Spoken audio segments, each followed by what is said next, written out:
श्री कृष्ण लीला। एक दिन की बात है, सती यशोदा जी अपने प्यारे लल्ला को गोद में लेकर दुलार रही थीं। सहसा श्री कृष्ण चट्टान के समान भारी हो गए। वे उनका भार न सह सकीं। उन्होंने भार से पीड़ित होकर श्री कृष्ण को पृथ्वी पर बिठा दिया। इस नई घटना से वे अत्यंत चकित हो रही थीं। इसके बाद उन्होंने भगवान पुरुषोत्तम का स्मरण किया और घर के काम में लग गईं। तृणाव्रत नाम का एक दैत्य था। वह कंस का निजी सेवक था। कंस की प्रेरणा से ही बवंडर के रूप में वह गोकुल में आया और बैठे हुए बालक श्री कृष्ण को उड़ाकर आकाश में ले गया। उसने ब्रजरज से सारे गोकुल को ढक दिया और लोगों को की देखने की शक्ति हर ली। उसके अत्यंत भयंकर शब्द से 10 दिशाएं कांप उठीं। सारा ब्रज 2 घड़ी तक रज और तम से ढका रहा। यशोदा जी ने अपने पुत्र को वहां बिठा दिया था। जहां जाकर देखा तो श्री कृष्ण वहां नहीं थे। उस समय तृणाव्रत ने बवंडर रूप से इतनी बालू उड़ा रखी थी कि सभी लोग अत्यंत बेसुध हो गए।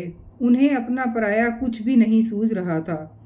उस जोर की आंधी और धूल की वर्षा में अपने पुत्र का पता ना पाकर यशोदा जी को बड़ा शोक हुआ। वे अपने पुत्र की याद करके बहुत ही दीन हो गईं और बछड़े के मर जाने पर गाय की जो दशा हो जाती है वही दशा उनकी हो गई। वे पृथ्वी पर गिर पड़ीं।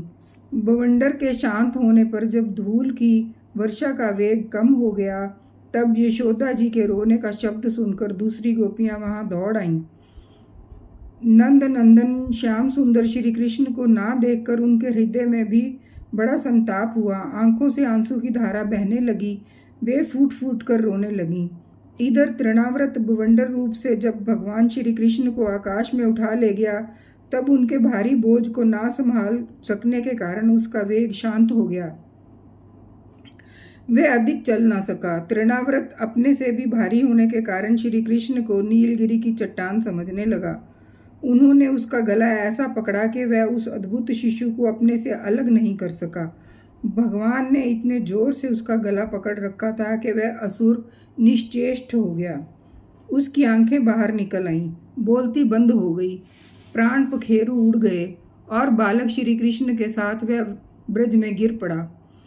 वहां जो स्त्रियां इकट्ठी होकर रो रही थीं उन्होंने देखा कि वह विकराल दैत्य आकाश से एक चट्टान पर गिर पड़ा और उसका एक एक अंग चकनाचूर हो गया।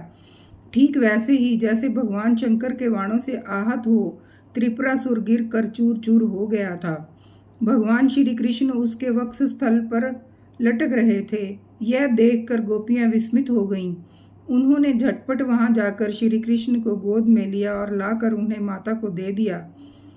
बालक मृत्यु के मुख से कुशल लौट आया। यद्यपि उसे राक्षस आकाश में उठाकर ले गया था फिर भी वह बच गया। इस प्रकार बालक श्री कृष्ण को फिर पाकर यशोदा आदि गोपियां तथा नंद आदि गोपों को अत्यंत आनंद हुआ।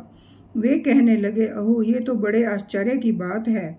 देखो तो सही ये कितनी अद्भुत घटना घट गई। यह बालक राक्षस के द्वारा मृत्यु के मुख में डाल दिया गया था परंतु फिर जीता जागता आ गया और उस हिंसक दुष्ट को अपने पाप ही खा गए। सच है, साधु पुरुष अपनी समता से ही संपूर्ण भयों से बच जाता है।